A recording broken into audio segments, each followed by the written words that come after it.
वो कौन है जो उत्तराखंड के मुख्यमंत्री पुष्कर सिंह धामी से रिपोर्ट तलब कर रहा है? वो कौन है जो मुख्यमंत्री के साथ साथ राज्य के तमाम मंत्रियों का फीडबैक ले रहा है, उनकी परफॉर्मेंस को चेक कर रहा है? वो कौन है जो इस फीडबैक को इकट्ठा कर रहा है? वो कौन सी जगह है जहां मुख्यमंत्री अपने कामों के बारे में बताने के लिए पहुंच रहे हैं? 6 घंटे तक कहां पर बैठक हुई, उस 6 घंटे की बैठक में क्या नतीजा निकला और वो कौन से 3 बिंदु थे जिन 3 बिंदुओं पर लगातार चर्चा होती रही, मैं आपको बताऊंगा। लेकिन अपने इस प्रकरण पर मैं आगे बढ़ूं उससे पहले आप तमाम सम्मानित दर्शकों से मेरा अनुरोध, अगर आपने अभी तक हमारे इस चैनल को सब्सक्राइब नहीं किया है तो इस चैनल को सब्सक्राइब आप जरूर कर लीजिए। नमस्कार, मैं हूं मनमोहन भट्ट। एक तरफ उत्तराखंड सरकार पुष्कर सिंह धामी की उपलब्धियों का बखान कर रही थी, 100 दिनों की उपलब्धियों को सहेज कर इकट्ठा करके जनता के सामने परोस रही थी। लेकिन दूसरी तरफ मुख्यमंत्री की टीम अपना प्रेजेंटेशन तैयार कर रही थी, अपनी उपलब्धियों की रिपोर्ट तैयार कर रही थी और अपने वरिष्ठों को देने की दिशा में आगे बढ़ रही थी। आमतौर पर किसी भी व्यक्ति को कोई महत्वपूर्ण जिम्मेदारी जब उसके वरिष्ठ देते हैं तो समय समय पर अपनी प्रगति रिपोर्ट उन वरिष्ठों तक पहुंचानी होती है, रिपोर्ट देनी होती है।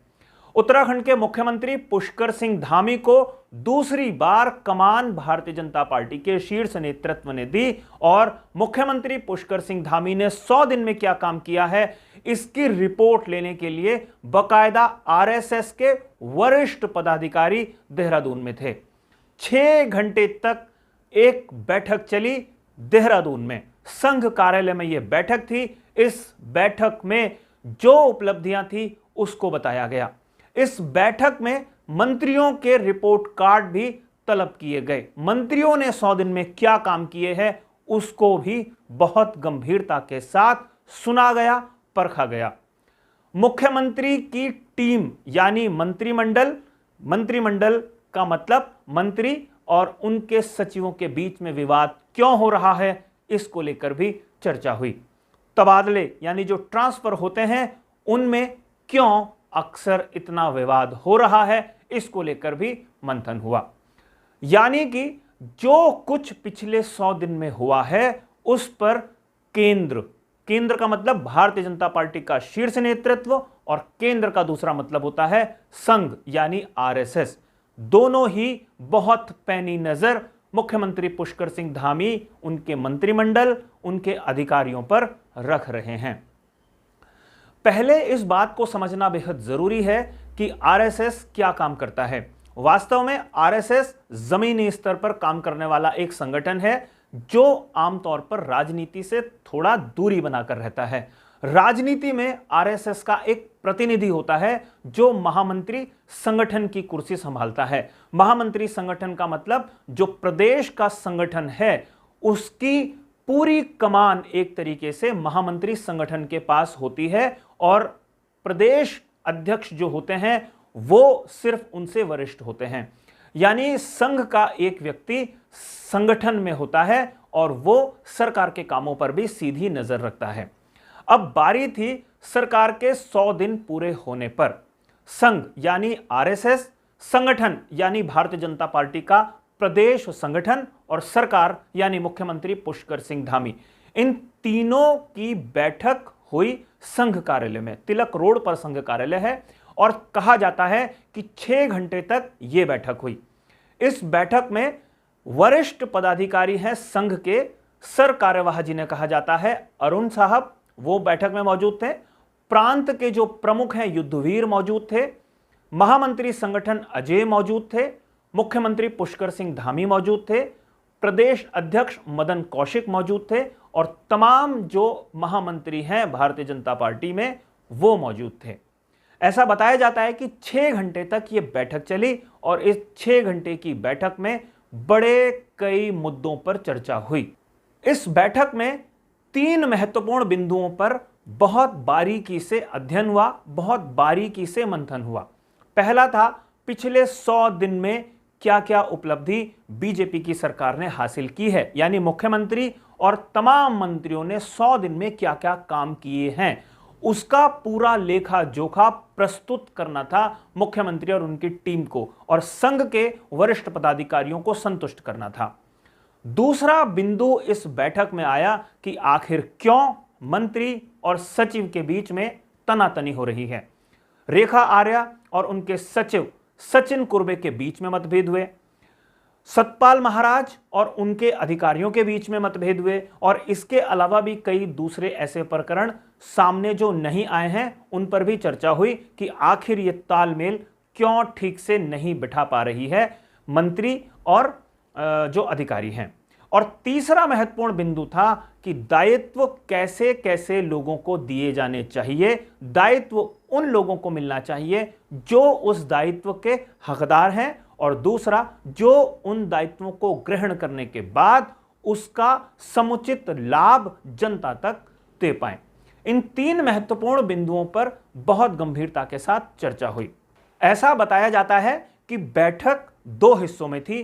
पहले हिस्से में तमाम लोग शामिल थे, लेकिन जो बाद का हिस्सा था, आखिरी जो हिस्सा था बैठक का, उसमें बहुत सीमित संख्या में लोग मौजूद थे, जिसमें सरकार्यवाह, प्रांत प्रमुख, मुख्यमंत्री, प्रदेश अध्यक्ष और महामंत्री संगठन, इन लोगों ने बैठक में हिस्सा लिया। और ऐसा बताया जाता है कि प्रदेश स्तर के कई ऐसे लोग हैं जो संघ से लंबे समय तक जुड़े रहे हैं या संगठन में किसी न किसी महत्वपूर्ण दायित्व में रहे हैं। उन्हें सरकार में कैसे एडजस्ट किया जा सकता है, इस बात को लेकर बहुत गंभीरता के साथ मंथन हुआ। यानी जो 6 घंटे की मैराथन बैठक सरकार, संगठन और संघ के बीच में हुई, उसमें कई महत्वपूर्ण लोगों को महत्वपूर्ण जिम्मेदारियां दी जा सकती हैं, इसका एक खाका खींचा गया है। वैसे ये चर्चा पहले भी आई थी जब मुख्यमंत्री पुष्कर सिंह धामी दिल्ली दौरे पर गए थे। वहां उन्होंने अपने जो राष्ट्रीय अध्यक्ष हैं जेपी नड्डा, उनके साथ एक बैठक की थी, और वहां पर लगभग ये तय हुआ था कि कुछ कार्यकर्ताओं को, कुछ वरिष्ठ नेताओं को कहीं ना कहीं एडजस्ट किया जाना है। उसी का एक दूसरा रूप आज देखने को मिला जब संघ कार्यालय में यहां पर महत्वपूर्ण बैठक हुई है। अब यह देखना बहुत महत्वपूर्ण है कि जो अपनी परफॉर्मेंस मुख्यमंत्री ने दी है संघ के वरिष्ठ पदाधिकारियों को, उससे वो कितना संतुष्ट हैं। अपनी रिपोर्ट संघ के पदाधिकारी अपने उच्च पदाधिकारियों को भी भेजते हैं, जिसमें संघ के साथ साथ केंद्र सरकार भी शामिल है। वहां पर मुख्यमंत्री पुष्कर सिंह धामी, उनकी टीम का परफॉर्मेंस चेक होगा और समय समय पर परिवर्तन की गुंजाइश भी बनी रहती है। वैसे एक इंटरव्यू में मुख्यमंत्री पुष्कर सिंह धामी ने न्यूज 18 के उत्तराखंड के एडिटर अनुपम त्रिवेदी से भी एक सवाल का सीधा सीधा जवाब दिया।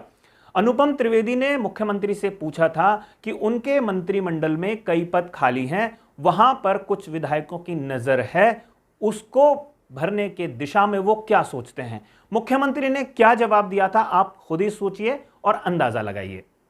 आपका मंत्रिमंडल भी छोटा है, कुछ जगह उसमें खाली रह गई हैं, तो बहुत से विधायक उम्मीद लगाए बैठे हैं, कब तक उनका हो पाएगा कोई सेटलमेंट? देखिए, राजनीति में हमेशा संभावनाएं बनी होती और इसकी भी संभावनाएं हमेशा बनी रहेंगी। कुछ विधायकों को ऐसा भी लगता है कि जैसे त्रिवेदी जी थे, उनके समय पे कुछ पद खाली रह गए, उनका पूरा कार्यकाल पूरा चले गया, उन्होंने वो मंत्री पद भरे नहीं। नहीं, अभी ये कहना बहुत जल्दबाजी है। अभी 3 महीना हुआ है और आगे पूरा कालखंड है। जैसी जैसी सभी की उपयोगिता, जैसी जैसी जरूरत होगी उसके हिसाब से। तो आपने देखा किस तरीके से मुख्यमंत्री ना सीधा सीधा ये कहते हैं कि मंत्रिमंडल के पद नहीं भरे जाएंगे, और ना ही वो सीधा सीधा हां कहते हैं कि जल्दी इन पदों को भरा जाएगा।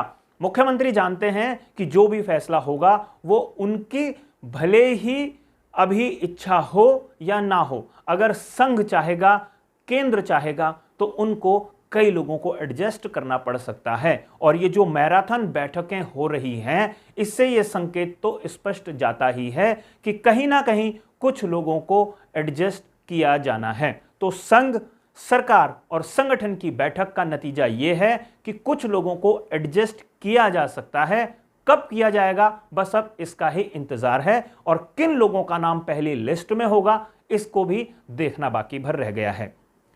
साथियों, हमारी आज की इस रिपोर्ट में फिलहाल इतना ही। अगली रिपोर्ट में आपसे एक बार फिर मुलाकात होगी, लेकिन जाने से पहले दो विशेष आग्रह है हमेशा की तरह। अगर यह रिपोर्ट आपको पसंद आई हो तो इसे लाइक कीजिए, इसे शेयर करके अपने मित्रों तक जरूर पहुंचाइए, और अगर आपने अभी तक इस चैनल को सब्सक्राइब नहीं किया है तो इस चैनल को भी सब्सक्राइब आप जरूर कर लीजिए। नमस्कार।